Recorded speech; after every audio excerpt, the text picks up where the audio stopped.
Assalamualaikum warahmatullahi wabarakatuh. Salam sejahtera bagi kita semua. Di sini saya akan mempresentasikan materi mengenai suhu dan kalor. Presentasi ini dibuat oleh saya sendiri, Israk Yumna Asifa, dengan NIM 14014211186, dengan dosen pengampu Ibu Dr. Sri Sulistyorini MPD untuk memenuhi tugas pada mata kuliah Konsep Dasar IPA.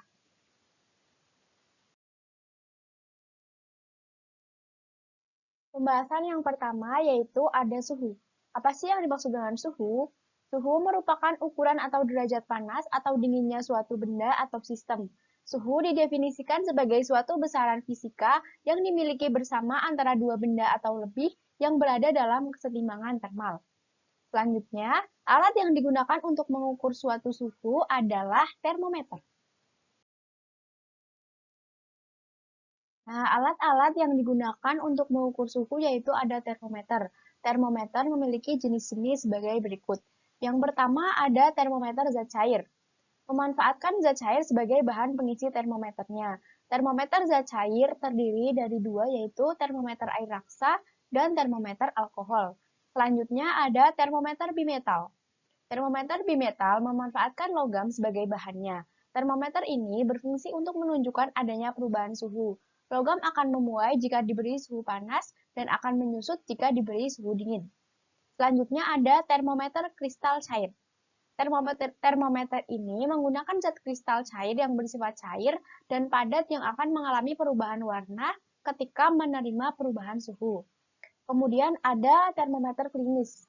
Termometer ini biasa digunakan untuk keperluan mengukur suhu badan seseorang. Bisa diukur melalui ketiak ataupun rongga mulut. Termometer klinis dibagi menjadi dua. Yang pertama ada termometer klinis analog dan ada termometer klinis digital. Selanjutnya ada skala suhu.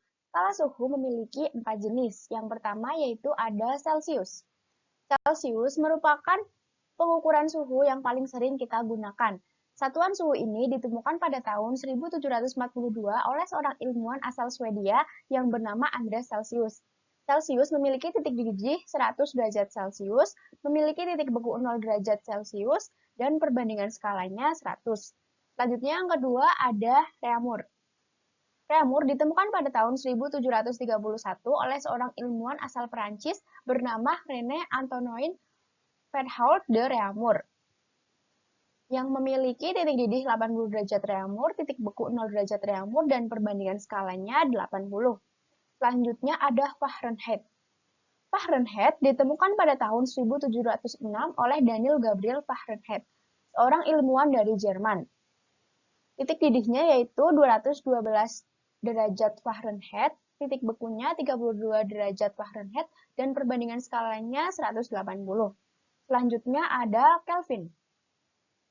Kelvin ditemukan oleh seorang ahli fisika yang bernama Lord William Kelvin yang berasal dari Inggris. Memiliki titik didih 373 derajat Kelvin, titik bekunya 273 derajat Kelvin, dan perbandingan skalanya 100. Kemudian ada perubahan akibat suhu, yaitu pemuaian. Pemuaian terdiri dari yang pertama ada pemuaian zat padat. Pemuaian zat padat terdiri dari yang pertama ada pemuaian panjang. Pemuaian panjang terjadi akibat perubahan suhu sehingga panjangnya dapat bertambah. Contohnya seperti pada kawat kecil yang memanjang. Selanjutnya pemuaian luas, yaitu penambahan luas akibat dari perubahan suhu. Dan selanjutnya ada pemuaian volume, yaitu pertambahan volume akibat dari perubahan suhu. Selanjutnya ada pemuaian zat cair. Tidak melibatkan muai panjang ataupun muai luas, tapi hanya dikenal sebagai muai ruang atau muai volume saja. Selanjutnya ada pemuaian zat gas. Terdiri dari yang pertama yaitu ada pemuaian gas saat isotermal. Contohnya saat akan memompa untuk mengisi angin pada ban sepeda. Kemudian ada pemuaian gas saat isobarik. Pemuaian gas pada tekanan tetap berlaku hukum Gay-Lussac, yaitu gas di dalam ruang tertutup dengan tekanan dijaga tetap, maka volume gas sebanding dengan suhu mutlak. Kemudian ada pemuaian gas isochrik. Pemuaian gas pada volume tetap berlaku hukum Boyle-Gas-Lussac, yaitu jika volume gas di dalam ruang tertutup dijaga tetap, maka tekanan gas sebanding dengan suhu mutlaknya. Kemudian, pada perubahan akibat suhu, selain terjadi pemuaian juga terjadi penyusutan. Yang pertama, penyusutan pada zat padat. Salah satu penyusutan pada benda padat adalah keadaan kabel telepon pada pagi hari jika dibandingkan dengan siang hari. Keadaan kabel pada pagi hari akan lebih mengencang akibat adanya penyusutan. Selanjutnya ada penyusutan zat cair. Ketika agar-agar masih bersuhu tinggi atau berbentuk cair dalam wadah penuh, tetapi setelah adanya penurunan suhu, maka ukurannya sedikit berkurang, tetapi volumenya tetap, karena terjadi adanya penyusutan. Selanjutnya ada penyusutan zat gas. Contohnya seperti pada ban sepeda yang cukup lama tidak dipakai akan berkurang tekanannya karena udara dalam ban menyusut.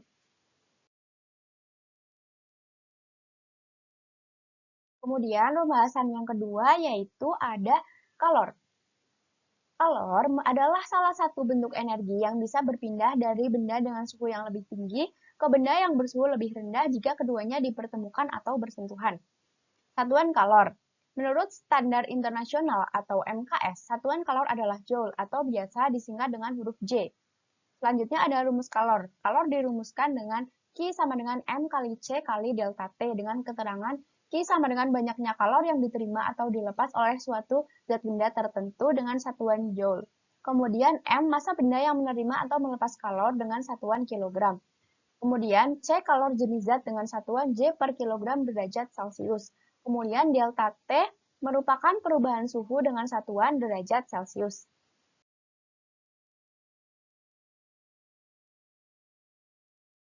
Selanjutnya ada kalor dan perubahan wujud zat. Yang pertama yaitu ada membeku dan mencair. Membeku merupakan perubahan wujud cair menjadi padat. Pada peristiwa ini terjadi pelepasan kalor. Kemudian, mencair merupakan perubahan wujud padat menjadi cair.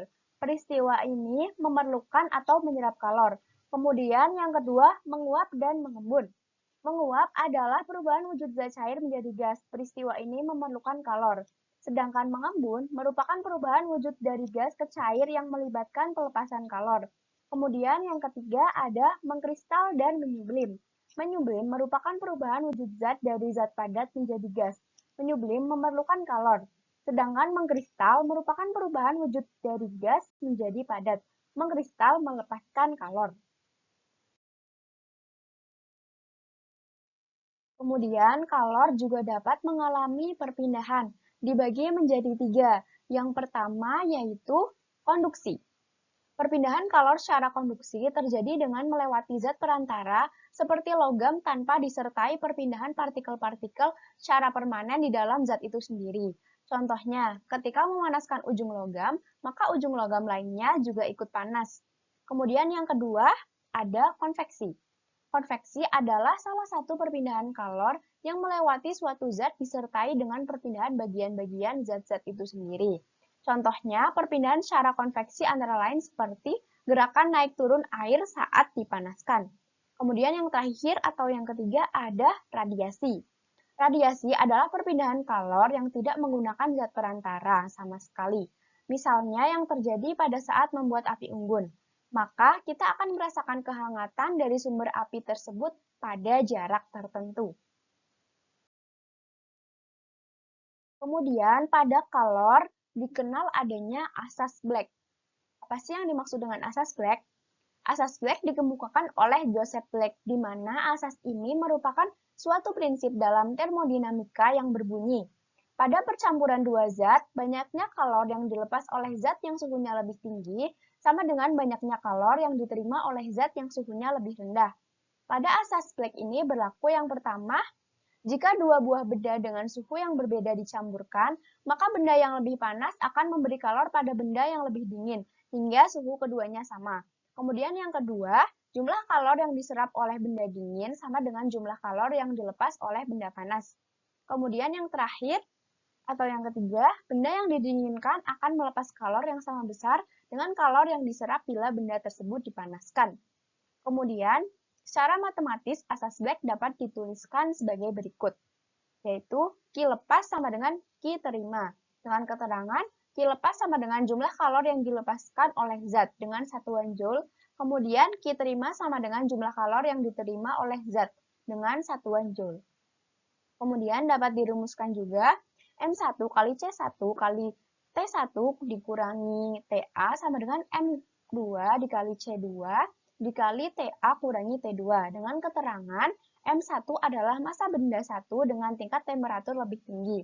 Kemudian M2 adalah massa benda 2 dengan tingkat temperatur lebih rendah. Kemudian C1 merupakan kalor jenis benda 1, C2 merupakan kalor jenis benda 2, TA merupakan temperatur akhir pencampuran kedua benda, T1 merupakan temperatur benda 1, T2 merupakan temperatur benda 2. Nah, ternyata kalor juga digunakan dalam kehidupan sehari-hari seperti peralatan yang memanfaatkan sifat kalor sebagai berikut. Yang pertama ada kulkas. Prinsip kerja lemari es atau kulkas adalah mengambil kalor yang ada di dalam ruangan lemari es, selanjutnya melepaskannya di luar, sehingga suhu di dalam lemari es menjadi turun. Selanjutnya ada termos. Termos adalah alat yang berfungsi untuk mencegah terjadinya perpindahan kalor dari dalam keluar atau sebaliknya, sehingga suhu zat yang disimpan di dalamnya dapat bertahan relatif lama. Kemudian ada setrika. Setrika terbuat dari logam yang bersifat konduktor, yang dapat memindahkan kalor secara konduksi ke pakaian yang sedang disetrika, misalnya besi, kuningan, atau baja yang tahan karat. Selanjutnya ada panci masak. Panci masak terbuat dari bahan konduktor yang bagian luarnya mengkilap. Hal ini bertujuan untuk mengurangi pancaran kalor. Nah, ini merupakan daftar pustaka yang saya gunakan dalam menyusun presentasi pada kali ini. Nah, akhirnya semua materi sudah saya jelaskan. Mohon maaf apabila ada kesalahan. Terima kasih atas perhatiannya. Sekian dari saya. Wassalamualaikum warahmatullahi wabarakatuh.